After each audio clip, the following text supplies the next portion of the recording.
Yeah. Headbangers and Hooligans. Rolling on a Wednesday. It's hump day. As always, thank you for listening. Yours truly, Scummalicious. No, this was not a planned podcast. Nerf Herder, American Cheese. That review is coming up here in a little bit. The Last Jedi, the reviews are in. You know, and I posted this on my Facebook page. Rolling with the whole new Star Wars movie. Yeah, I'm going to keep rolling with Nerf Herder. It just makes sense. Alright. The Cars. 2018 inductee into the Rock and Roll Hall of Fame. And here's the list of artists that are all going in. Bon Jovi, the Moody Blues, Dire Straits, Nina Simone, and of course, the Cars.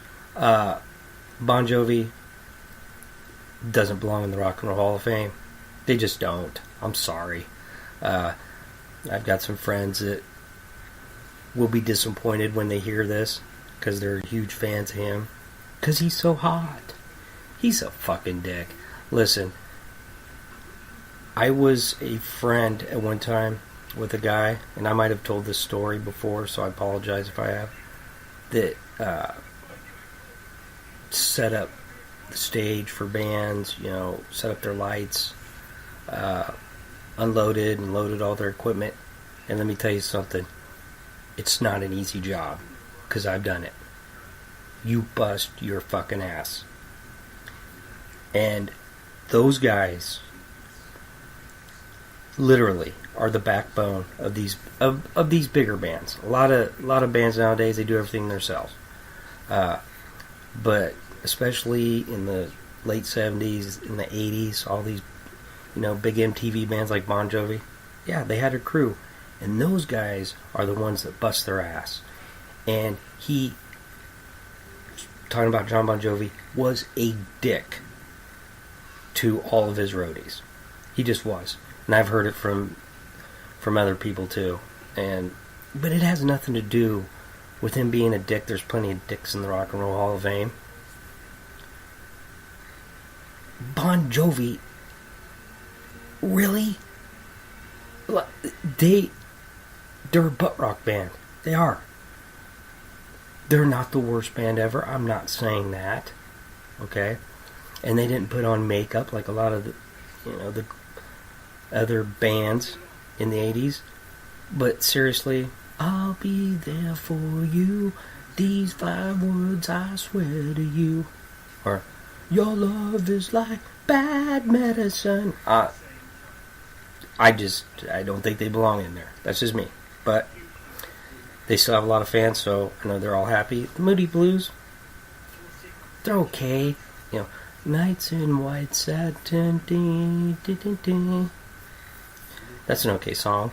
Dire Straits, really good band. My son will be happy about that. Yes, my 15-year-old son likes Dire Straits. He kind of kicks ass when you think about it. There ain't too many 15-year-olds that listen to Dire Straits, but Mark Knopfler, incredible guitars, you know. And maybe they get on there because of the video. Money for nothing and the checks for free. Remember, that was like the big video. Of course, Walk of Life, but the Sultans of Swing, that song. Just listen to his guitar work. That's the guitar work to me on that song alone puts them in the Rock and Roll Hall of Fame. That's just my opinion. And Nina Simone, don't know anything about her. Just being honest. But the Cars, yes. The Cars, I am excited that they are going to be inducted into the Rock and Roll Hall of Fame. They deserve it. They've earned it. And I have talked about them a little bit. They've been in a couple of my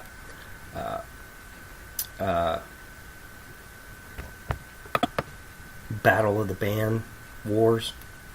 You know, I did a few of those. They were in there a couple of times. They're not metal, no. And they're not punk, but they're a great fucking band. Yeah, you can tell I'm a little giddy. 1976, and this might surprise a few people.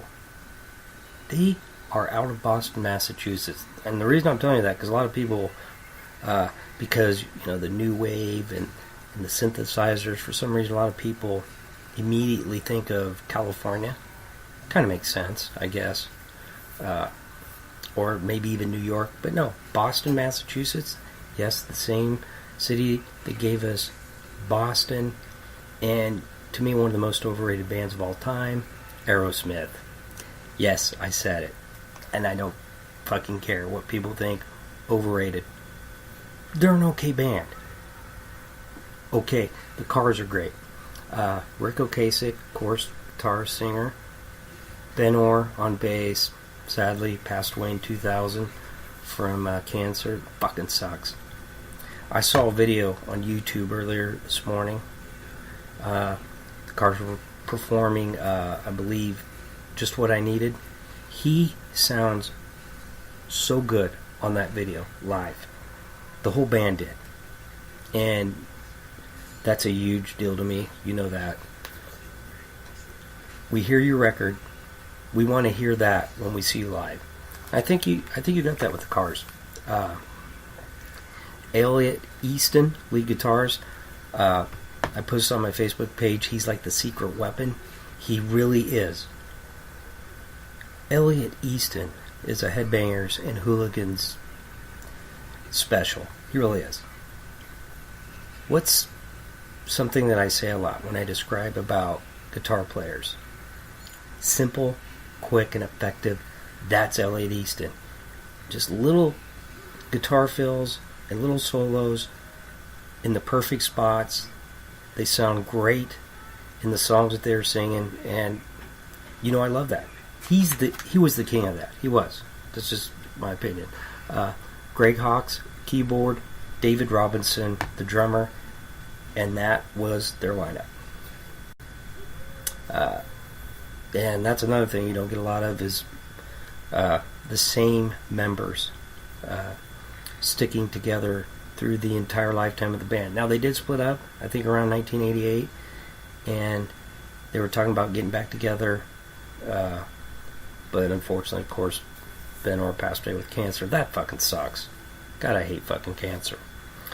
I just wanted to do a quick little rundown of the albums that I'm familiar with, and it's just kind of like a little appreciation thing for me, I guess. But their debut, The Cars, came out in 1978. It's the cover with a chick, and she's kind of smiling behind the steering wheel of a vehicle. I don't know why, but that album cover, and then the next album, Candy-O, which I'll talk about, these always just stuck in my head, those images. And I was looking at that album cover today, and I'm thinking, why? It's really not that... I mean, it's not terrible, but it's not like anything amazing. It's just a chick behind a steering wheel. What the fuck? I probably says a lot about me and the few brain cells that I have left. Not a deep thinker. Anyway, their debut, literally, there's 9 songs total. These 6 are on their debut album. That's how great this fucking debut was. Good Times Roll, My Best Friend's Girl, Just What I Needed, You're All I've Got Tonight, Bye Bye, My Love, Didn't Bye Bye, My Love, remember that one? And Moving in Stereo. And that's the song. And anybody that's around my age that grew up in the 80s, that's the song that was playing when Phoebe, is it Phoebe or Phoebe? It's Phoebe, right? Phoebe Cates? Or maybe it's Phoebe. Why wouldn't I remember that? Anyway, she gets out of the swimming pool and she takes her top off and Judge Reinhold is in the bathroom beating off to her. That's the song that's playing. Yeah, I remember these things. Very important things growing up. But those 6 songs were off their debut album. That is a great fucking album. It really is. I knew it was a great debut album, I just didn't realize how great. Then their second album, and it came out in 1979. By the way, the debut, I don't know if I said it, it's 1978. Following year, they released Candy-O, and that's the album cover that I mentioned, and basically it's just a drawing of this girl on the hood of a car. And like I said before, why was that such a big deal to me? You know, she's kind of dressed provocatively. Ooh, I actually said that word without stumbling on it. Pretty good, huh, Penelope? Shout out. What up, sweetie? I just winked at her. But anyway, so that album cover, it's an okay album cover. It's nothing fantastic. Anyway, three songs on this one that were important. Let's Go, Dude. I Like the Nightlife, Baby. Remember that one? Cool song. All I Can Do Is Keep Waiting For You. And then the title track, Candy-O. It's a solid album. It's not even close to the debut. How are you going to top the debut with all the songs that were on that one? Just not going to be able to duplicate that, but it's still a decent album. Then in 1980, Panorama. That's the album they released, kind of like their experimental record. Like the biggest song off the album, Touch and Go. You know, they got the keyboards like they always do, but they're kind of different. The guitar's kind of spacey, and it's got like this rockabilly feel to it in spots. Really different. Give Me Some Slack, Don't Tell Me. A lot of hardcore Cars fans love this album. It's their favorite because it's so different from their other records. And I can understand that. I like it, but it's not my favorite. I think their debut is my favorite overall. But I'm just a Cars fan, so I like all their shit. Then we get Shake It Up. That comes out in 1981.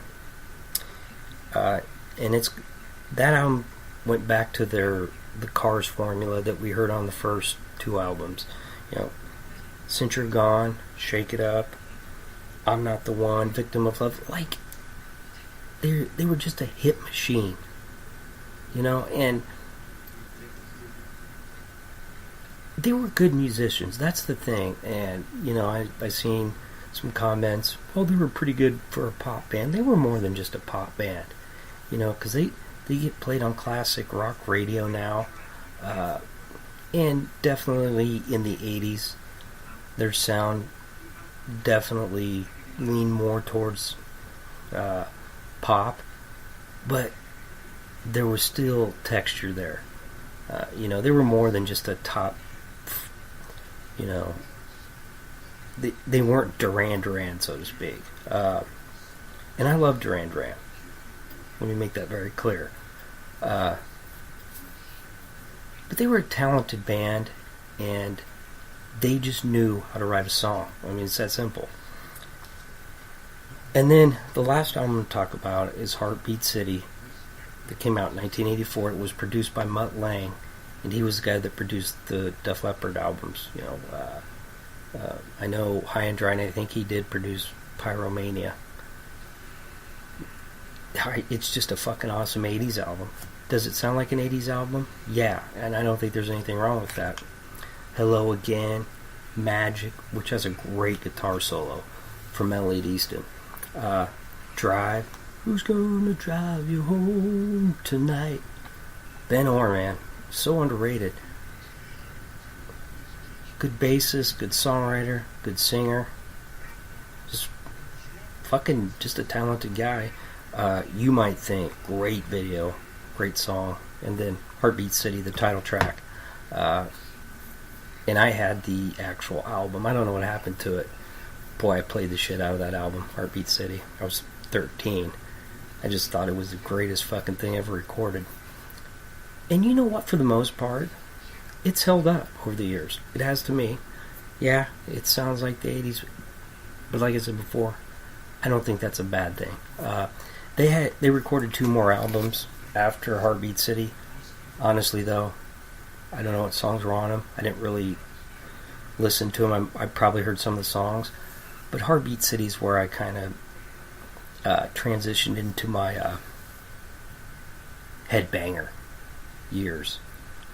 Yeah, I transformed into a metalhead right around 84, 85. Rat Out of the Cellar came out in 1984. So, but bottom line, just a quick little shout out, I guess, to a band that really does deserve to be in the Rock and Roll Hall of Fame.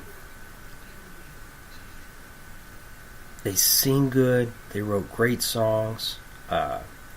They could all play their instruments, and their music, it stands up. It never gets old. It stands the test of time, and that's, as a musician, you can't ask for any more than that, right? So, congratulations to them. Rest in peace, Ben Orr. I really did kind of forget how awesome of a musician he was, but I'm glad for him. Nice job out of them, and nice job out of the Rock and Roll Hall of Fame for actually doing their job right for once. I don't know if they deserve a fucking pat on the back, but at least they did. They got this one right. Alright. I'll talk to you in a little bit. Take it easy, and if it's easy, take it twice.